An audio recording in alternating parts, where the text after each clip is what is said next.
Hello，今日咧又為大家去介紹我哋 iFinch 裏面嘅財策計算功能啦。今次咧會一次過同大家講3個嘅計算功能嘅喎。第一個咧係目標儲蓄啦，第二個係定期儲蓄，第三個咧係結婚策劃上面儲蓄應該係點做喎。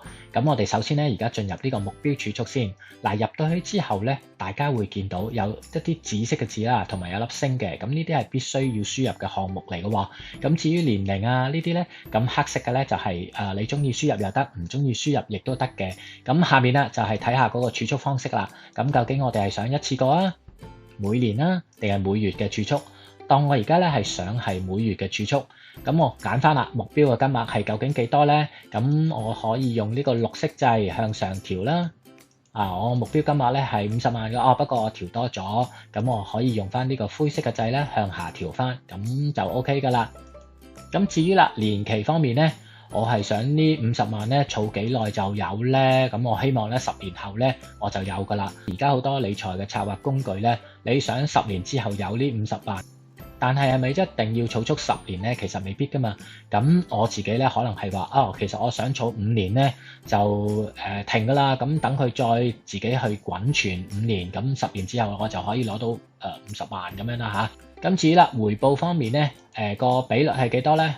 如果我係有5厘回報或者6厘回報，相對咧，如果我喺銀行我係有2厘回報嘅話咧，兩者嘅分別如果6厘嘅回報咧，我係需要儲5300幾啦，而得2厘回報嘅一個銀行嘅一啲儲蓄嘅話咧，我就要每個月咧儲7001蚊啦。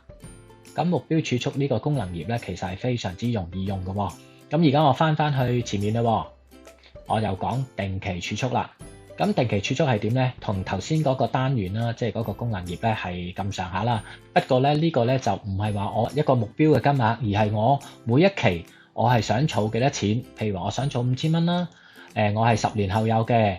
咁而家我係想儲5年嘅啫，6厘嘅回報之下，或者係2厘嘅回報，咁我分別係儲到幾多錢咧？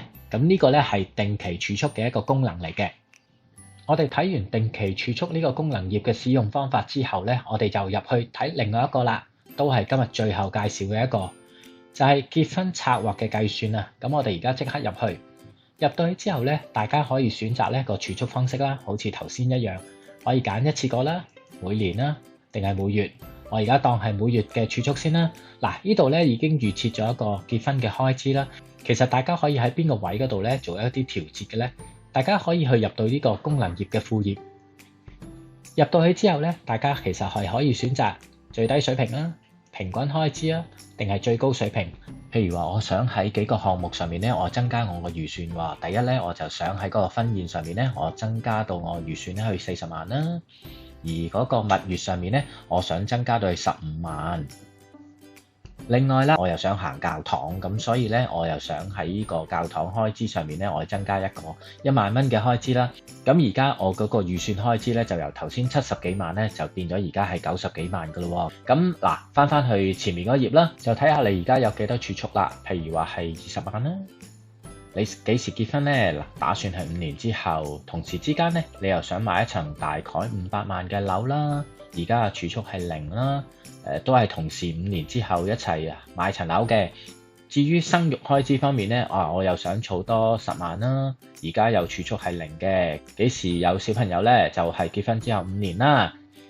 個結果咧就走咗出嚟咯。嗱，睇下啦，咁我究竟係要儲幾多錢咧？如果個預期回報係9厘嘅話咧，合共咗所有嘅結婚開支啦、新居嘅首期啦，同埋生育開支咧就38000幾啦。咁但係如果係2% 嘅回報嘅話咧，咁所有嘢加埋咧就45000幾啦。你亦都可以咧去翻上少少啦，喺呢個嘅調節嗰個嘅齒輪裏面啦，你可以將嗰個回報咧由9厘，譬如話我覺得太高啦，我改做6厘，咁 OK 啦。然之後咧就落翻低啲，你就會發覺咧嗰個回報咧已經改咗做6厘啦。咁今日講解呢3個嘅儲蓄功能咧，亦都嚟到呢度啦。多謝晒大家，下次再見，拜拜。